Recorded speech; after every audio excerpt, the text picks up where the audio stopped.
Hey folks, Gary here. Happy Thursday morning to you. What a great day to be alive. We've been talking about weight, the weight that sometimes we carry, weight that we don't have to carry, and how it can really hurt us.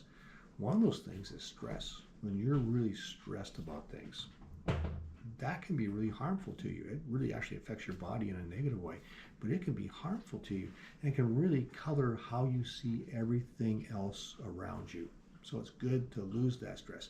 Sometimes we stress about things they're really outside of our control. There's not a whole lot we can do about it at all, and that's really harmful because you can't do anything about it. So there was an election in the States on Tuesday. You probably heard about it. And being Canadian, well, we're in a completely different country. Completely different? Well, it's a different country anyways.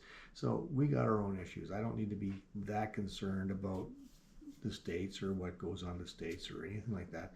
And so I try to not be concerned about that kind of thing. But I know that it's causing a lot of stress for people, right? And rightly so in some ways, I guess. And so I see that on the news, on the news feeds and all sorts of things. Stress isn't good for you. So what can you do about it? Well, the Bible actually tells us what to do about it, and it's this. It's 1 Timothy 2, 1 and 2. And it says, this is just a great prayer. It popped up today in my daily devotion, and I think it's a pretty good prayer. It's Paul talking to Timothy, and he says, I urge you, first of all, to pray for all people. Pray for people. Pray. If you have a concern about someone, pray about them, right? Pray for all people. Ask God to help them. Intercede on their behalf and give thanks for them.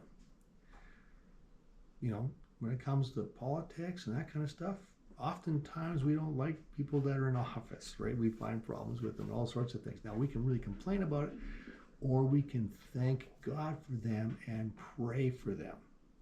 Pray this way for kings and all who are in authority. So for us, we don't really have kings, so pray for those who are in authority. Pray for all those who are in authority so that we can live peaceful and quiet lives marked by godliness and dignity. So pray for them to be really good leaders, that God would direct them and guide them and they would listen to the Lord, right? We believe that God's in control of all things, so pray for God to lead and guide them, that they would listen to him. So do that so we can live a quiet and peaceful life. But also, it takes, in some ways, it takes that weight off of us. We leave them to God. We leave what they do to God. And so I can be at peace about it. I can be quiet about it. I don't have to get crazy about it. Do your part, vote. That's what we should do. Is, you know, we're Canadians. When an election comes, make sure you vote. Make sure your voice is heard. We just had a provincial election, right? So make sure your voice is heard. Make sure you vote. But leave it to God. Don't let that stress kill you. Okay? Don't let that stress build up. Pray for those who are in authority. Pray for them to do really, really well. And then leave it to God so that you can live a peaceful and quiet life.